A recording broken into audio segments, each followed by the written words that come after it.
With so many states facing money troubles, unions have become targets. CBS News correspondent Seth Doane looks at the future. Slurs once saved for bankers or billionaires are now aimed at union workers, particularly teachers. In bad times, our jobs look pretty good. So I think that's what we're really experiencing. The public is suffering. Teacher Marianne Woods Murphy sure knows. Oh, right, you do. More than half of her family members are educators, some in unions, some not. In the recession's wake, unionized teachers like Marianne are now in the midst of a raging debate. Republican governors in 10 states, from Nevada to New Jersey, are taking aim at wages and retirement benefits to help balance their budgets. As you all watch the news in Wisconsin, in Ohio, these protests, these demonstrations, what goes through your mind? Are you worried? I'm very worried. I'm appalled, actually. Appalled at what? At the way teachers are being addressed and ignored and demeaned and vilified. Marianne knows with education a top budget expense, teachers, like some in her own family, are open targets. Folks are saying, shouldn't there be some sort of shared sacrifice here? You're talking about benefits, you're talking about wage increases. Well, we don't have jobs. It seems out of touch. You know, I do think that we need to share the sacrifice, and it is happening, but not in such a top-down way. At the top is her governor, Chris Christie, who said teachers should pay 30% of their own health care costs.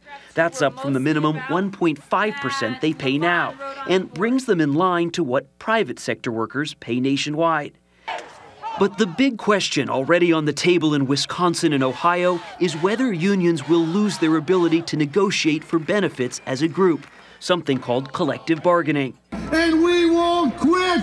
Richard Trumka, the president of the AFL-CIO, says this is more about busting unions than balancing budgets. This is not about a budget crisis. This is about taking away people's rights to come together to bargain for a middle-class way of life. Unions are credited with establishing a 40-hour work week, overtime pay, and safety laws to improve working conditions. But they've also come under fire for being out of step with the modern workforce. The issue is, for critics of public sector unions, is that these produce or end up producing not only fiscal burdens on the states, but also all kinds of rigid inefficiencies through the way that they negotiate work rules and the conditions of employment. Okay. Marianne's husband, Joseph Murphy, is a teacher at a nearby private school. While he's not in a union, he relies on his wife's far better health care benefits. When you compare the overall package, pay, benefits... In terms of dollars and cents, she fares much better than I do. And I am making a good salary, but not as good as Marianne is. The next generation of teachers, like Marianne's 27-year-old daughter, Melinda Bowie, worries the profession won't offer the same security or the same degree of pride either. If I'm wearing my union shirt, I sometimes have to admit will zip up my jacket because I don't want to get into the conversation. Oh, you're a teacher. Why won't you give back? We're in a financial crisis. You're greedy. Harsh words for those who've spent a lifetime giving. Seth Doane, CBS News, Teaneck, New Jersey.